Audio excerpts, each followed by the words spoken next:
Okay, so while I'm waiting for my other video to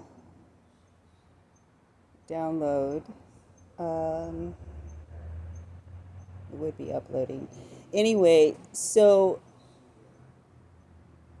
I was thinking along the lines of marriage and relationships, right?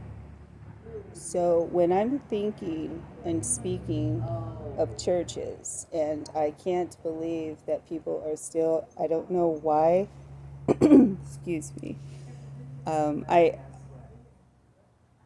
it makes me laugh because of all of the corruption that I have seen with my own two eyes inside of churches. And I'm not saying that all churches are like that.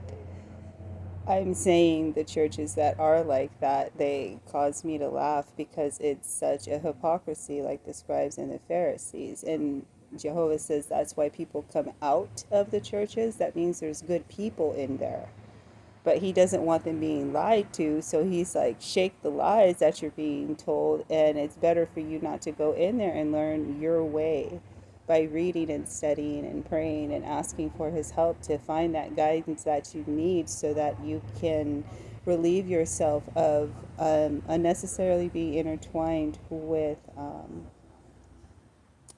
the destruction that he's going to be causing on these things. You see, he destroyed an ancient world. He didn't preserve any religions of any of the other people. He only preserved the truth and those who spoke the truth at that time. Now stop and think of how many people were living at that time. He had to destroy a whole world in order to get rid of them. 40 days and 40 nights of rain it took, a deluge to destroy those that were on the outside of the ark. So there was a number of people that were living on the earth, and in the area where Noah was where he was commanded to go and to tell the people about this deluge, particularly to tell them that this destruction was coming. Jehovah was, out of love, giving them a warning. But they didn't listen. And as you and I, continue to live today, it is a testimony to those who did listen to him, as I said before, and who did appreciate the organization, the organization of the way that Jehovah brought everything together in the allotted amount of time that was needed for Noah to preach for. As long as Jehovah felt that was needed for enough people to have heard, and they laughed at Noah and they mocked him and they called him all types of names, similar to the things that they did to Jesus, and still and yet Jehovah and his way of doing things prevailed. So this is the reasons why I speak like this. It is the reasons why I post what I post. And I hold, okay, say for instance, I was in a relationship that I was unsure that I was in the first place, right? And there were people around me because I wanted to be protected from other things that were going on with me. Unbeknownst to me, I am being tracked by someone that I didn't know was tracking me. But why didn't I know that this person was tracking me? Because I didn't know. And so now this person who is tracking me, whether it be a private investigator, my own family, whatever you want to call it, right? Because everybody is talking behind the scenes and carrying on, right? And so I'm looking like a stalker because I'm going on pages and I'm like, I don't think this person's safe. I don't think they're safe, right? And all along, everybody is believing, feeling, and thinking that I'm unsafe, right?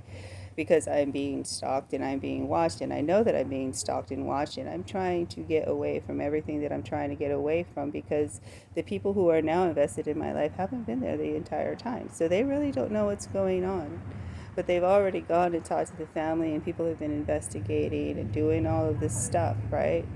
But I'm not going as far as other people are going. But I know for a fact that I'm being trailed, I'm being watched, I'm being stalked. So I am putting myself into these positions at this point, um, purposely, because my life depends on it either way. No matter where you found me, what you think, who you've talked to, whatever you do, you do. Right? So people talk about Benadryl, and they try to remind me of a time where I was being set up, but I knew I was being set up, right? And then people came back out here, and there was a big old joke about it, and everybody was laughing, and everybody is like sniffling and doing all the stuff that they do, right? And I make a video talking about how people and their tests make me sick. That's exactly what I'm talking about. But you guys will swear that it was my own choices, right? But I've already told you previously of situations that are going on with me, and people believe the narcissist over the person who is telling the truth. So I would be not surprised if these are the things that are being held against me. But to you all, it looks like I'm looking for excuses, right? That's what it would look like. Or it will look like, oh, if I make this move, or if I tell her that I don't want to be with her, that I chose some other woman, right? Or somebody else is more appealing, or I found this out about her and now I don't like her, and I'm the innocent guy because I didn't do anything. I was faithful to her because I thought that she knew that we were together. I didn't know anything according to the conduct and all of the other things, right? So it takes time to get to know somebody and figure those things out. So, um, I'm thinking that I am helping to protect people who I thought were also helping to protect me, but they are allowing for setups, and they are setting me up to let someone later watch me being set up by them so they can say, see, see, see, I told you so. I told you this is what was going on. I told you that she goes around and she lies on people, and she tries to set them up and tries to make it look like it's other people when it's really her. Really. So would you all tell me how you've gathered all of the information that you have, if what I'm saying about what is happening to me isn't the truth? Because if you all were truly protecting me, and if it was an intervention, it would look a whole different way. Right? So you guys are putting me out on the streets because you think that I'm not abiding by rules, laws, and regulations.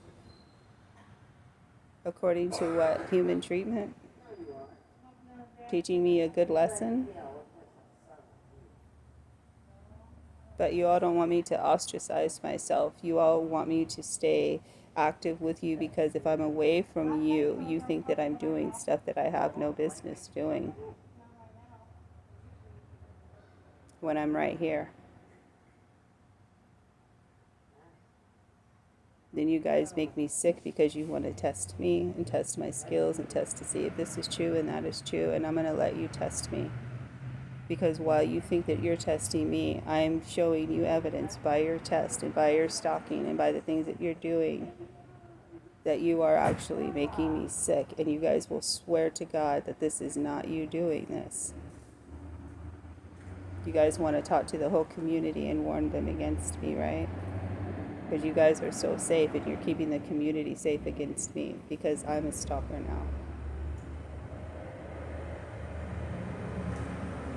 Because I'm doing a bunch of damage along the way as I go along, sitting here doing absolutely nothing, which also people don't like for me to do either. So either I'm wrong if I'm working and making money for people to come and get, and then later turn around and try to use that money and use people against me who I have tried to befriend, because now everything is tainted, and so they don't leave you anything to hold on to. You can't have anything. They would like to kill you, so you can't even have your prayers either. So that is the one thing that I just continue to hold on to. Why everyone goes around telling their story, but then everybody is trying to get to know me. Well, how do you get to know someone when you're trying to find out about them before you get to know them? and look at the things that you find out, and then you make your judgments prior to having an understanding of what's truly going on, which was going on before you even took an interest in trying to get to know me in the first place. Because the story just doesn't start; it has a beginning. You know.